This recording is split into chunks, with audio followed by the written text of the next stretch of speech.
फरहान कहते हैं सुसुप्ति क्या है? निद्रा। निद्रा को सुसुप्ति कहते हैं। नॉर्मली कहा जाता है कि 3 अवस्थाएं हैं, जागृत, स्वप्न और सुसुप्ति। तो जागृत जो हम जगे हुए होते हैं, स्वप्न जब हम सोने जाते हैं और जो हम सपने देखते हैं, और सुसुप्ति होता है नींद। ये तीनों अवस्थाएं हैं, लेकिन इन तीनों के अलावा भी अवस्थाएं हैं। इन तीनों के अलावा सूक्ष्म अवस्था भी आपने सुना होगा, वो भी एक अवस्था ही है। मृत्यु की अवस्था, वो भी एक अवस्था ही है। जन्म की अवस्था, वो भी एक अवस्था ही है। ये सब एक चक्र में चल रहा है। उन अवस्थाओं में ही जीव चलता रहता है। जागृत, फिर स्वप्न, फिर निद्रा में गए, फिर उसके बाद शरीर जब नष्ट होने लगा तो मृत्यु की अवस्था में प्रवेश किए, फिर मृत्यु से जन्म की अवस्था में आए, फिर जागृति में। इसी तरह से ये चक्र चलता रहता है। तो सुसुप्ति अर्थात निद्रा। विपिन जी के प्रश्न से मैं सभी साधकों से ये कहना चाहती हूँ कि देखिए, आपको समझ आए या नहीं आए, सबसे पहले हमारा मूलाधार ठीक होना चाहिए। 3 चीजों की पूर्ति अगर शांति से होगी तो आप मूलाधार के ऊपर है। रहने के लिए घर, चाहे वो झोपड़ी है चाहे वो टेंट है, मतलब सुरक्षित। खाने के लिए है, क्योंकि शरीर को भोजन की आवश्यकता है। पहनने के लिए कपड़ा है, क्योंकि समाज में एक ऐसी व्यवस्था है कि नग्न नहीं रह सकते हैं। ये तो मूल आवश्यकताएं हैं। अब उसके बाद और भी आवश्यकताएं हो सकती हैं। धन की हो सकती है, क्योंकि धन से, ये धन जो है मीडियम ऑफ एक्सचेंज है, तो हम बहुत सारी चीजें खरीद सकते हैं। लेकिन ये मूल आवश्यकताएं हैं कि अगर इनकी पूर्ति हो रही है तब अब आप अध्यात्म में चल सकते हैं। तब अध्यात्म में चलने के लिए किसी और चीज की आवश्यकता नहीं। एक रहने के लिए जगह, एक खाने के लिए भोजन और पहनने के लिए कपड़े। अगर आप समाज में नहीं रह रहे हैं तो पहनने के कपड़े की ये आवश्यकताएं भी खत्म। अगर आपका शरीर ऐसा हो गया है कि ठंड और गर्मी दोनों में दिक्कत नहीं होती है, हैबिचुअल हो गया इस तरह के मौसम का, तो आपको रहने के लिए जगह की भी आवश्यकता नहीं है, कहीं भी रह सकते हैं। तो मुझे जो लगता है, मेरा अपना विचार हो सकता है, अन्य साधकों का अपना भी विचार हो सकता है, मुझे ऐसा लगता है कि अध्यात्म के रास्ते पे चलने के लिए सबसे ज्यादा जरूरी जो है वो भोजन है, क्योंकि इसी शरीर के रथ पे ही हमें यात्रा करनी है। तो अगर 2 वक्त की रोटी आराम से शांति से मिल रही है तो इतना काफी है अध्यात्म के मार्ग पे चलने के लिए। हाँ, अगर इसके अलावा, मूल आवश्यकताओं के अलावा अगर कुछ ऐसी इच्छाएं हैं जिनको हम इग्नोर करके अध्यात्म में आगे बढ़ना चाहते हैं, लेकिन वो सामने बार बार आके खड़ी हो जाती हैं, जैसे अपने रिश्तेदारों या अपने सगे संबंधियों के प्रति कुछ कर्तव्य, या अर्थव्यवस्था के लिए धन की आवश्यकता, या कुछ और भी है, तो उसमें थोड़ा सा भी लापरवाही ना करें। अपना पूरा 100% दे के उनको जल्दी से खत्म करें। एक लिस्ट बनाएं अपनी इच्छाओं की। बहुत बार मैंने बताया, संपूर्ण ज्ञान कार्यक्रम में तो स्पेशली 1 हफ्ता 15 दिन देती हूँ मैं इसी काम के लिए।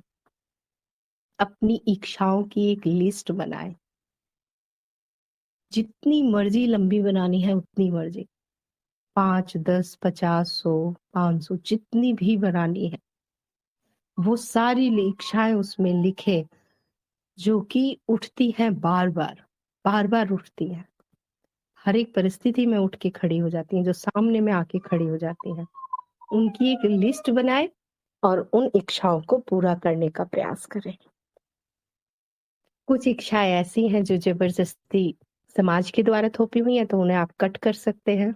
कुछ इच्छाएं दूसरों को प्रभावित होकर उठी होंगी, उसके पास ऐसा घर है, ऐसी गाड़ियां, उनको भी कट कर सकते हैं। कुछ इच्छाएं मजबूरी की होंगी, करनी ही करनी है, उनको आप पूरा कर सकते हैं। तो अगर इच्छाओं की भी पूर्ति आप करते हुए चलेंगे तो जल्दी फ्री हो जाएंगे। लेकिन अति आवश्यक, ये खुद ही तय करना होगा, एक सीमा खुद ही खींचनी होगी। क्या आवश्यक है और क्या अनावश्यक है, कौन सी इच्छा आवश्यक है, कौन सी अनावश्यक है। अगर सीमा रेखा खींच के नहीं चलोगे तो इच्छाएं इस जन्म में नहीं, कई जन्मों तक पूरी नहीं होने वाली हैं। क्योंकि इच्छा का स्वभाव ही है उठना। इच्छाओं के ऊपर ही तो जीवन चल रहा है। इच्छाएं नहीं तो जीवन भी नहीं, इच्छाएं नहीं तो फिर कुछ भी नहीं, खत्म। इच्छाएं ही हमारे विकास क्रम में भी फायदेमंद होती है। इच्छाओं से ही जीवन है। तो खराब भी ये नहीं है, लेकिन सबसे महत्वपूर्ण बात, इच्छाओं की सीमा रेखा जरूर खींच के चले। ये बहुत महत्वपूर्ण है। कहाँ पे जाके हमें रुकना है ये हमें पता होना चाहिए। कहाँ पे जाके हमें अब ठहरना है ये हमें पता होना चाहिए। और कोशिश तो यही होनी चाहिए, जितना जल्दी हम ठहर सके, रुक सके। इच्छाएं ही जीव के जीवन का कारण है, और उनको पूरा करने का पूरे जोश से, मन से, लगन से, उत्साह के साथ पूरा करिए। ये हमारे विकास क्रम में बहुत सहायक होते हैं। आगे चलते हैं। जय सिंह राठौर जी कुछ लिख रहे हैं। मेरी व्यक्तिगत कोई इच्छा नहीं बची, ना ही भोग की अभिलाषा है, परंतु नियति मुझे धन अर्जन की ओर ले जा रही है। मैंने चित्त को स्वतंत्र छोड़ दिया है।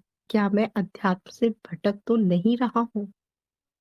तो अगर आपको साक्षी साधना आता है, साक्षी में रहना आता है, तब तो आप जितना मर्जी धन अर्जन करिए, उससे क्या फर्क पड़ता है? कोई फर्क नहीं पड़ता। अगर मुझे ये पता है कि जीवन एक सपने की भांति है, तो अब आप कितना भी धन अर्जन करते रहिए, कितना भी कुछ भी करते रहिए, उससे कोई फर्क नहीं पड़ता है। तो मैं तो यही कहूंगी, साक्षी में रह के ठीक है धन अर्जन कीजिए। अगर इतना धन अर्जन आपको करना है कि आपकी आवश्यकताएं पूरी हो जाए तो ठीक है। उसके बाद भी अगर धन अर्जन हो रहा है तो उसको आध्यात्मिक कार्य में लगा दीजिए उस धन को। वैसे भी होगा क्या धन का? अगर धन अर्जन करने के बाद भोग की इच्छा है तो उसको भोग भी लीजिए। तो शुरू में 1-2 महीने देखिए, साक्षी भाव में रहिए। हो सकता है कहीं से आ गई हो इच्छा, क्योंकि इच्छा तो है नहीं हमारी। शायद आपको ये विज्ञान ना पता हो सकता है पता भी हो। जिसे हम अपना विचार कहते हैं, जिसे हम अपनी इच्छा कहते हैं, वो वास्तव में ना मेरी इच्छा होती है ना विचार। हर विचार पूरे ब्रह्मांड में गति करता है। अभी मेरे मुंह से या मेरे दिमाग से अगर कोई विचार निकला तो वो पूरे ब्रह्मांड में जा रहा है, और जो भी उसको अपने अनुकूल नजर आया वो वहां से प्रकट हो जाएगा, और हम उसी को कह देते हैं ये मेरा विचार है। उसी तरह से इच्छाएं भी है। कोई इच्छा मेरी नहीं है।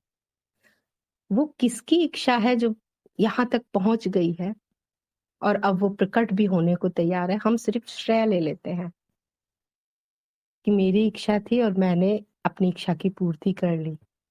अब भी जैसे कि एक जीवंत अगर मैं उदाहरण दूं, तो कि मैं ज्ञान प्रसार कर रही हूँ, मेरी इच्छा है, तो ये दोनों शब्द बेकार है।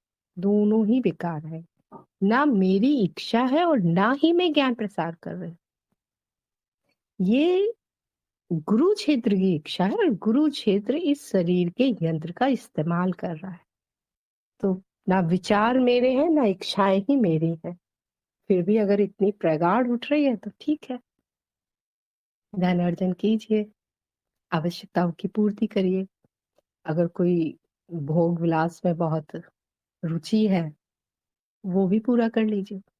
फिर भी अगर धन बच जाता है तो उसे जन कल्याण में लगा दीजिए, सेवा भाव में लगा दीजिए।